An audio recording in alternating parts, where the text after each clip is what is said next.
ദക്ഷിണേന്ത്യയുടെ ചരിത്രത്തിലും സംസ്കാരത്തിലും ജീവിതത്തിലും അതീവ പ്രാധാന്യമുള്ള ഒരു നദിയാണ് കൃഷ്ണ നദി.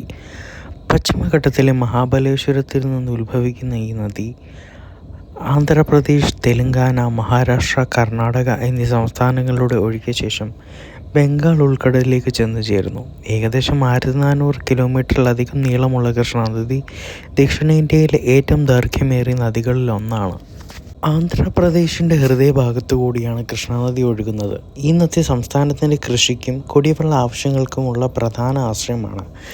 നെല്ല്, കരിമ്പ്, പയർവർഗ്ഗങ്ങൾ തുടങ്ങിയ വിളകൾക്ക് ആവശ്യമായ ജലസേചനം നൽകുന്നത് കൃഷ്ണാനദിയാണ്. പുരാതന കാലം മുതൽ തന്നെ ഈ നദീതടങ്ങളിൽ മനുഷ്യവാസവും സംസ്കാരവും വളർന്നു വന്നിട്ടുണ്ട്. കൃഷ്ണാനദിയുടെ തീരത്താണ് വിജയവാഡ എന്ന പ്രധാന നഗരവും സ്ഥിതി ചെയ്യുന്നത്.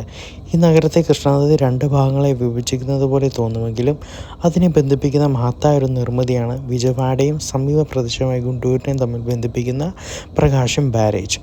പ്രകാശ് ബാരേജിൻ്റെ സമീപത്ത് കൂടി തന്നെ റെയിൽവേ ക്രോസിങ്ങും പോകുന്നുണ്ട്. ആ ഒരു റെയിൽവേ ക്രോസിങ്ങിൽ വെച്ച് ഞാൻ എടുത്ത ഒരു വീഡിയോ ആണിത്. ഏകദേശം 1.1 കിലോമീറ്റർ, അതായത് 1 കിലോമീറ്ററിൽ അധികം നീളമുള്ള ഒരു റെയിൽവേ ക്രോസിംഗ് ആണിത്.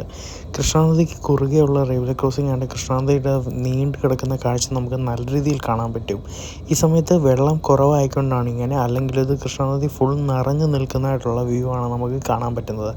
രാത്രിയിലാണെങ്കിൽ പ്രകാശ് ബാരേജിൽ നിന്നുള്ള ലൈറ്റിങ്ങും എല്ലാം വരുന്നത് കാരണം മനോഹരമായൊരു ദൃശ്യമാണ് നമുക്ക് കാണാൻ പറ്റുന്നത്.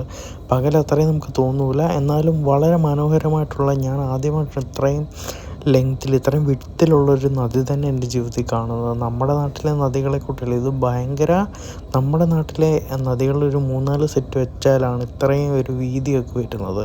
ഇത് ഭയങ്കര വീതിയാണ്, നമ്മൾ പ്രതീക്ഷിക്കുന്നതിലപ്പുറമാണ്. ഭയങ്കര എക്സൈറ്റിംഗ് ആയിട്ടുള്ളൊരു കാഴ്ചയായിരുന്നു ഇത്.